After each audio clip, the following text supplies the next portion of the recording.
সমাজ পরিবর্তন যেভাবে যুবকরা করতে পারবে কোন মুরব্বীরা এটা পারবে না। মুরব্বীরা দোয়া করবে, মুরব্বীরা পরামর্শ দেবে, কিন্তু সমাজ পরিচালনা করবে যুবকেরা।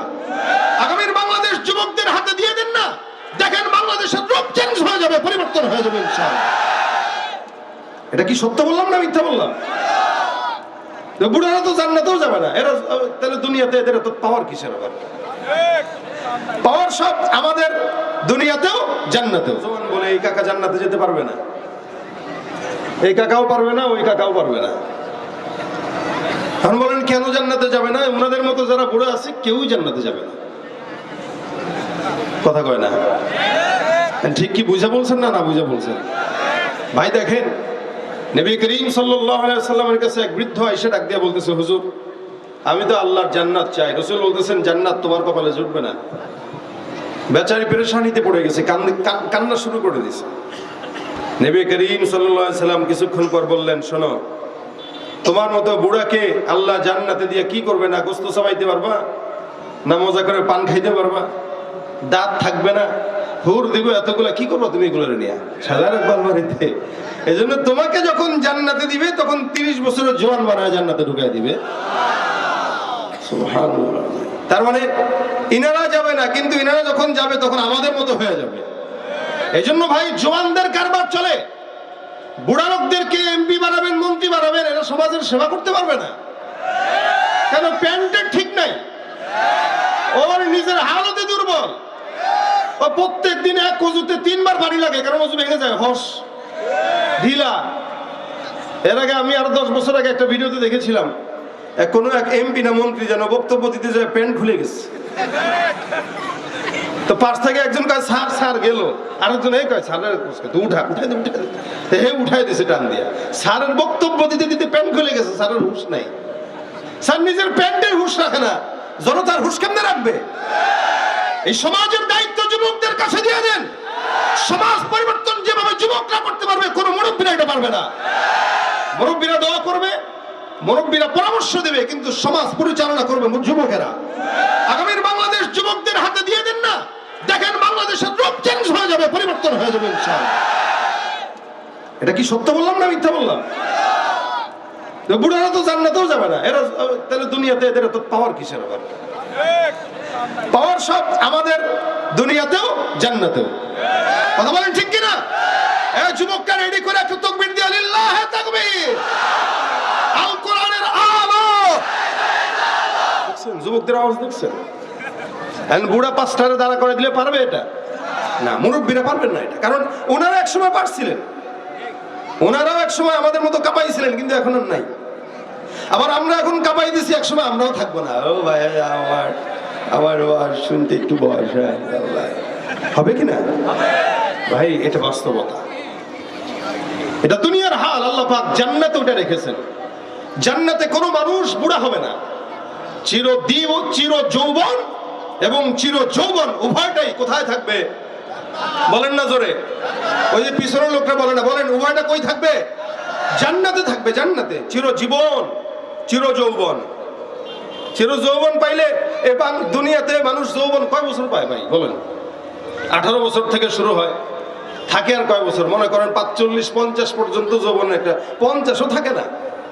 বর্তমান সময় 40-45 পারেই শেষ। এই 20 বছরের যৌবন নিয়ে আমি মাসনা করব, আমি 2টা বিয়ে করব, 3টা করব, 4টা করব, কত ঢং। আর জান্নাতে চিরজীবন আর চির যৌবন পাইলে বলেন তো করবোটা কি? হ্যাঁ কাকা, এই জন্যই তো আল্লাহ পাক কতগুলো হুরের সংবাদ দিয়ে দিয়েছেন আমাদের। এখান থেকে বেঁচে যাবে তো ওখানে পেয়ে যাবে, সুবহানাল্লাহ। এখানে যদি কেউ এই লোভ থেকে বাঁচতে পারে তো ওপারে আল্লাহ পাক ওগুলো সব তার জন্য জমা রাখছে। ভাইরা আমার, 4টার কথা বলছিলাম, এর ভিতরে একটা চিরজীবন, আরেকটা চির যৌবন, আরেকটা চির সুখ। মানুষ চির সুখী কখনো হয় না। আরেকটা চির সুস্থতা, কখনো চির সুস্থতাও কেউ পায় না। লেকিন এই 4টা জিনিসই আল্লাহ পাক বান্দাকে জান্নাতে দিবে ইনশাআল্লাহ। আমরা সবাই জান্নাতে যাব তো? নিয়ত আছে তো? আল্লাহ তুমি কবুল করো, জোরে বলেন আমিন। আল্লাহ তুমি কবুল করো, জান্নাতে আমাদেরকে একসাথে দেখা করায় দিও, আমিন আমিন আমিন। কোন দোয়া কখন কবুল হয় বলা যায় না। আমি মুসাফির দোয়া করে দিলাম, আল্লাহ যেন কবুল করে নেয়। দেখেন, চির সুখ মানুষ পায় না, চির সুস্থতাও পায় না। এই যে চির সুখ পায় না, চির সুস্থতা পায় না, এটা কি বলে? এটা মুসিবত। এটা কি মুসিবত? খুব বুঝেন। অসুস্থতা দেন কে? এটা কথা বলেন। অসুস্থতা দেন কে? সুস্থতা দেন কে? সুস্থতাও আল্লাহর থেকে, অসুস্থতাও আল্লাহর থেকে। তার মানে এই নিয়ামত দুইটাই আল্লাহ পাকের দান। এই জন্য আল্লাহ পাক বলেন, কেউ যদি নিয়ামত পাওয়ার পরে শুকর আদায় করে, আমি আল্লাহ তাকে শুকরের বিনিময়ে, নিয়ামতের শুকরিয়ার বিনিময়ে যেই নিয়ামতটা দিয়েছি ওটাকে আরো বাড়ায় দিই। দেখেন, নিয়ামত পায় কই? দুনিয়াতে না? দুনিয়াতে কেউ নিয়ামত পাইলো, শুকরিয়া করলো, তো আল্লাহ পাক নিয়ামতকে দ্বিগুণ বাড়ায় দেন। এবার আসেন, কেউ মুসিবত পাইলো আর ধৈর্য ধারণ করলো, তা আল্লাহ বলতেছেন তাকে আমি জান্নাত দিয়ে দেই। তার মানে মুসিবত আর নিয়ামত, এই দুইটা জিনিসেই আল্লাহ পাকের দয়া আছে না নাই? নিয়ামত পাইবেন, শুকরিয়া করবেন তো আল্লাহ বাড়ায় দিবে। মুসিবত পাবেন, সবর করবেন তো জান্নাত দিয়ে দিবে।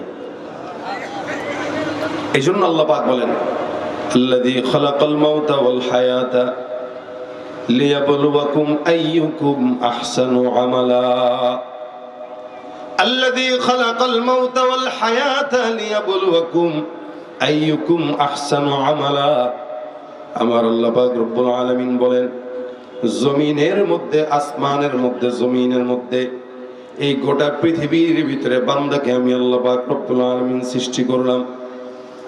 আল্লাযী খালাকাল মাউতা ওয়াল হায়াত, যে আল্লাহ পাক রব্বুল আলামিন বান্দার হায়াত সৃষ্টি করলো, মওত সৃষ্টি করলো, এই রব্বুল আলামিন বান্দার হায়াত আর মওতটা সৃষ্টি করার পেছনে অন্যতম কারণ হলো আমার আল্লাহ পাক দেখতে চায় যে তোমাদের মধ্যে সবচাইতে উত্তম আমল করেনেওয়ালা বান্দাটা কে। আপনার আমার মধ্যে সবচাইতে উত্তম আমল কোন বান্দা করে, এটা আল্লাহ দেখার জন্য পরীক্ষা নেয়। হায়াতটাকে আল্লাহ পাক বানাইছে পরীক্ষা করার জন্য, মওতটাকে আল্লাহ পাক রব্বুল আলামিন বানাইছেন পরীক্ষা করার জন্য। হায়াত আর মওত আল্লাহ পাক পরীক্ষা করছেন কেন? যাতে আল্লাহ পাক দেখতে পারেন বান্দাদের মধ্যে উত্তম আমল করেনেওয়ালা কোন বান্দা। আল্লাহ বলেন, আইয়ুকুম আহসানু আমালা। আলমে আউয়াল বারায়ে ইমতিহা, আলমে সানি জাযায়ে ইওয়া। আমার আল্লাহ পাক রব্বুল আলামিন আসমান আর জমিনের বান্দার সৃষ্টি করলেন শুধুমাত্র পরীক্ষা করার জন্য, কোন বান্দা কর চাইতে কোন উত্তম আমল করে। এখানে আল্লাহ চাইলে এই আয়াতটা অন্যভাবে বলতে পারতেন, আকসারু আমালা, বান্দাদের মধ্যে কোন বান্দা অধিক আমল করে, এটা আল্লাহ বলতে পারতেন। কিন্তু না, না, আল্লাহ আকসারু আমালা বলেন নাই, আহসানু আমালা বলেছেন। আকসারু আমালা মানে অধিক আমলকারী। আমার আল্লাহ চাইলে এই কথাও বলতে পারতেন, তোমাদের হায়াত আর মওতটাকে আল্লাহ পাক সৃষ্টি করেছেন এটা পরীক্ষা করার জন্য, তোমাদের ভিতরে সবচেয়ে বেশি আমল করে কে। কিন্তু আল্লাহ পাক এটা বলেন নাই, বরঞ্চ এটা বলেছেন তোমাদের মধ্যে উত্তম আমল করে কে। তার মানে আল্লাহর কাছে বেশির দাম নাই, উত্তমের দাম বেশি, ঠিক কিনা? দেখেন, এই মাহফিলে আজকে কেউ বেশি দান করেছেন, কেউ 10 টাকা দান করেছেন, কেউ 1 লাখ টাকা দান করবে, কেউ 1 টাকা দান করবে। আকসারু আমাল আল্লাহ যদি বলতেন, তাহলে যে ব্যক্তিরা সবচেয়ে বেশি দান করতো তার দাম বেশি হয়ে যাইতো। আল্লাহ পাক আকসারু আমালার কথা বলেন নাই। যদি আকসারু আমালার কথা আল্লাহ পাক বলতেন, তাহলে এলাকার ভিতরে নেতা যারা আছে এরা তো এক একটা মাহফিলে এসে দান করে, কেউ 50,000, কেউ 1 লাখ। তাহলে এই সমাজের ভিতরে আল্লাহর দরবারে সবচাইতে তারাই বেশি দামি হইতো। কিন্তু গরিব দুঃখীরা দান করে 10 টাকা, 20 টাকা, 50 টাকা, 100 টাকা। আমার আল্লাহ কয়, একজন দান করলো 1 লক্ষ টাকা অথবা 5 লক্ষ টাকা, আরেকজন দান করলো মাত্র 10 টাকা। কিন্তু যে ব্যক্তিটা 10 টাকা দান করছে, নিয়তটা সহি করে উত্তম নিয়তে দান করেছে, আল্লাহ পাক রব্বুল আলামিন বলেন একমাত্র ইখলাসের সঙ্গে 5 টাকা দান করেনেওয়ালার দাম 5 লাখ টাকা দান করেনেওয়ালা লোকের চাইতেও বেশি দামি। আপনি 10 টাকা দান করেছেন, এটা আপনার কষ্ট অর্জিত টাকা। আরেকজন 1 লাখ দান করেছে, জনগণের মেরা টাকা, মেরে খাওয়া টাকা।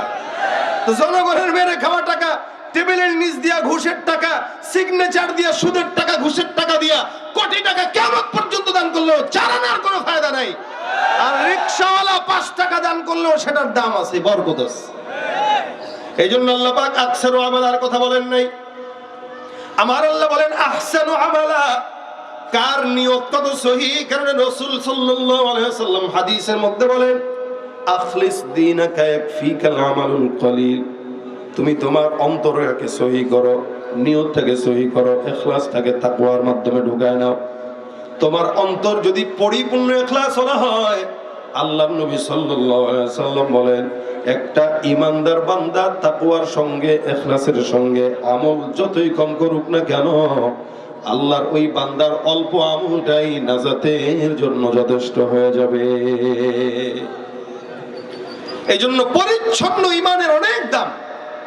একটা পরিচ্ছন্ন ঈমান, মুখলিস ঈমান, মুত্তাকিওয়ালা ঈমান, এই ঈমানওয়ালা কলবগুলা জান্নাতে অতি সহজে ঢুকে যাবে।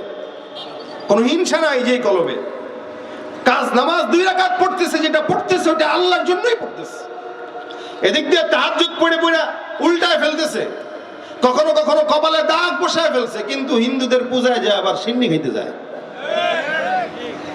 এদিকে নামাজও পড়ে, ওদিকে আবার পূজায় যায়, গির্জায় যায়, যায় বলে ভাই আমরা তো তোমাদেরও বন্ধু। আল্লাহ বলে না, বাদুহুম আউলিয়া বাদ, তারা তাদের বন্ধু। মুসলমান মুসলমানের বন্ধু। মুসলমান কখনো তাদের বন্ধু হতে পারে? তারা যেমন আমাদের বন্ধু না, আমরাও তাদের বন্ধু না। হ্যাঁ, তবে তারা আমরা মিলেমিশে থাকবো, এটা শরীয়ত হুকুম দিয়েছে। কিন্তু তারা যদি আমাদের ধর্মের ব্যাপারে আঘাত দেয়, আল্লাহর কসম, ইমানদারের রক্ত যদি ইমানে থাকে কেউ কোনোদিন বসে থাকবে না। আমরা তাদের মূর্তি যেমনে পাহারা দেই, তারাও আমাদের কোরআনের সম্মান টিকায় রাখতে হবে। আমরা তাদের মূর্তি পাহারা দিব, তারা আমাদের কোরআনকে পায়ের নিচে দিবে। এটা কোনো ইমানদার কোনোদিন বরদাস্ত করতে পারে না, ঠিক কিনা? যদি এরকম হয় তাহলে তো দেশের ভিতরে আর আমরা একসাথে মিলেমিশে থাকতে পারবো না। তা আমার কথা হলো ভাই, পরিচ্ছন্ন ঈমান, একজন মুত্তাকি বান্দার দাম আছে।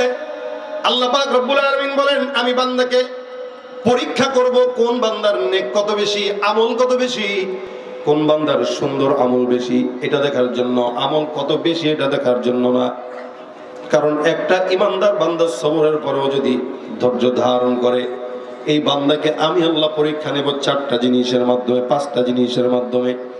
আমার আল্লাহ পাক বলেন ওয়ালা নাবলুওয়ান্নাকুম বিশাইইম মিনাল খাউফ ওয়াল জু' ওয়া নাকসিম মিনাল আমওয়াল ওয়াল আনফুসি ওয়াস সামারাত ওয়া বাশশিরিস সাবিরিন। আল্লাহ পাক রব্বুল আলামিন বলে ইমানদার তোমাদেরকে আমি আল্লাহ পাক রব্বুল আলামিন পরীক্ষা নিব। 1 নম্বর ওয়ালা নাবলুওয়ান্নাকুম বিশাইইম মিনাল খাউফ, ভয় দিয়ে আমি আল্লাহ পরীক্ষা নিব। ওয়াল জু', ক্ষুধা দিয়ে আমি আল্লাহ পরীক্ষা নিব। যেমন ভাবে ভয় আর ক্ষুধা দিয়া ফিলিস্তিনের গাজার মুসলমানদেরকে আল্লাহ পাক পরীক্ষা নেয়। ওরা কি খুব খাবার পাইতেছে? রোজার মাসে তারা ঘাস খেয়ে রমজানের রোজা রেখেছে, ইফতার পর্যন্ত পায় নাই, এখনো পর্যন্ত খাবারের বাকি হাতে নিয়ে তারা এখনো দৌড়ায়। আল্লাহ পাকের ঈমানি পরীক্ষায় এই ফিলিস্তিনের মুসলমানেরা সারা বিশ্বের বুকে একটা ঐতিহ্যবাহী দল হয়ে গেছে, যেই দল তাদের ঈমানটা ইহুদি নাসারার কাছে কোনোদিন টাকার বিনিময়ে বিক্রি করে না। আর আমরা 10,000 টাকা দিয়া কাদিয়ানীর দোসরদের খাতায় নাম লেখা ফেলাই। কথা বলেন ঠিক কিনা? একটা মুসলমান কোনোদিন টাকা দিয়া ঈমান বিক্রি করতে পারে না ভাই। টাকা দিয়া নমিনেশন পাওয়া যায়, ঈমান পাওয়া যায় না। ওই রে বিপ্লবী সেবীর হাতে নে উলঙ্গ শমশির, অশিরই ঝংকারেতে পালাবে কাফির।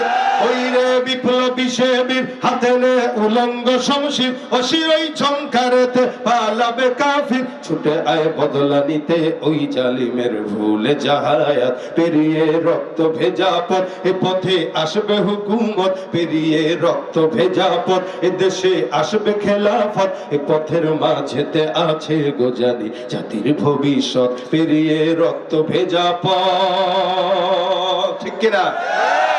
ওরে কেউ ঘুম পাড়ানি গান তোরা গাহিস না রে, আর গানেতে আসতে হবে বারুদের হুঙ্কার। ওরে কেউ ঘুম পাড়ানি গান তোরা গাহিস না রে, আর গানেতে আসতে হবে বারুদের হুঙ্কার। ছুটে আয় বদলা নিতে ওই জালিমের ভুলে যাহায়া, পেরিয়ে রক্ত ভেজা পথ এ পথে আসবে হুকুমত, পেরিয়ে রক্ত ভেজা পথ এ দেশে আসবে হুকুমত। এ পথের মাঝেতে আছে গোজারি জাতির ভবিষ্যৎ, পেরিয়ে রক্ত ভেজা পথ। লিল্লাহি তাকবীর। ইমানের জন্য আল্লাহ কবুল করে নেক, বলেন আমিন। আমার আল্লাহ পরীক্ষা করবে, 1 নম্বর ক্ষুধা, 2 নম্বর ভয়। অনাকসিম মিনাল আমওয়ালি ওয়াল আনফুসি ওয়াত থামারাত। এর ভিতরে 3 নম্বর হলো বান্দার জানের নোকসানের মাধ্যমে আল্লাহ পাক পরীক্ষা নিবে, মালের নোকসানের মাধ্যমে আল্লাহ পরীক্ষা নিবে, ফসল আদির নোকসানের মাধ্যমে আল্লাহ পরীক্ষা নিবে। ইমাম আহমদ ইবনে হাম্বল রাহমাতুল্লাহ আলাইহি নাম শুনছেন তো? কথা কয় না, শুনবেন কেমনে? খেলোয়াড়ের নাম ঠিকই শুনেন, কে কেমনে গোল মারে আর ক্রিকেট করে আর টিকটকে কে কত বেশি ভাইরাল, এগুলো খুব ভালো করে জানে আমাদের যুবকেরা।